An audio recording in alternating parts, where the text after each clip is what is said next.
Hello everyone, very good evening. இன்றைக்கி நம்ம சேனலில் ரொம்ப சூப்பரான டேஸ்டியான ஒரு ப்ரான் மேக்கிங் குழம்பு எப்படி சிம்பிளாக டேஸ்ட்டாக வைக்கிறதுன்னு பார்க்கலாமா? வாங்க எப்படி பண்ணுறதுன்னு பார்க்கலாம். அதுக்கு நான் ஒரு மிக்ஸி ஜாரில் ஒரு 2 சில்லு தேங்காய் சேர்த்துருக்கேன். அது கூடவே ஒரு 1.5 வெங்காயம் போல் சேர்த்துருக்கேன்.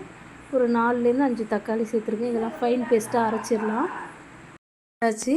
இப்போ நம்ம ஸ்டவ் ஆன் பண்ணிவிட்டு கடாயில் ஒரு 4 ஸ்பூன் எண்ணெய் விட்டுக்கோங்க.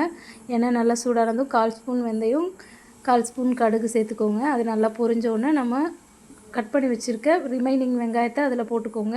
இதில் 2 பச்சை மிளகாய் சேர்த்து கொஞ்சமாக மஞ்சள் பொடி சேர்த்து நல்லா கோல்டன் ப்ரௌன் ஆகிற வரைக்கும் வதக்கி விட்டுடுங்க. பாருங்கள், நல்லா வதங்கிடுச்சு. இப்போ நம்ம அரைச்சி வச்சுருக்க பேஸ்ட்டு அதில் ஊற்றிடலாம். ஊற்றி நல்லாவே வதக்கி விட்டுடலாம். அது நல்லா வதங்கிடுச்சு. இப்போ நம்ம அதில் ஒரு 2 ஸ்பூன் வீட்டில் அரைச்ச குழம்பு மிளகாத்தூள் சேர்த்துக்கோங்க. காரத்துக்கு ஏற்ற மாதிரி சேர்த்துக்கோங்க. கொஞ்சமாக காஷ்மீரி சில்லி பவுடர் நான் போட்டிருக்கேன், கலருக்காக போட்டிருக்கேன். ஆப்ஷனல் தான், உங்களுக்கு வேணான்னா ஸ்கிப் பண்ணிவிடுங்க. இப்போ நான் ஒரு 3 பெரிய சைஸ் கத்திரிக்காவை கட் பண்ணி அதில் ஆட் பண்ணியிருக்கேன். இப்போது தேவையான அளவு உப்பு சேர்த்துக்கோங்க. உப்பு சேர்த்து நம்ம எடுத்து வச்சுருக்க எறாவையும் அதில் ஆட் பண்ணிக்கலாம். நான் ஒரு 1/2 kg எறா வாங்கியிருக்கேன். அதையும் அதில் ஆட் பண்ணி நல்லா வதக்கி விட்டுடுங்க. நல்லா வதங்கட்டும். அதுக்கப்புறம் நம்ம இதில் புளி தண்ணி ஆட் பண்ணிக்கலாம். அவ்வளோதான். புளி தண்ணி ஆட் பண்ணி தண்ணி தேவையான அளவு சேர்த்து நல்லா கொதிக்க வைங்க. 15 to 20 மினிட்ஸ் நல்லா கொதிக்கணும். நல்லா கொதித்து வந்த பிறகு நம்ம இதில் கொத்தமல்லி தழை தூவி ஸ்டவ் ஆஃப் பண்ணிட வேண்டியதான்.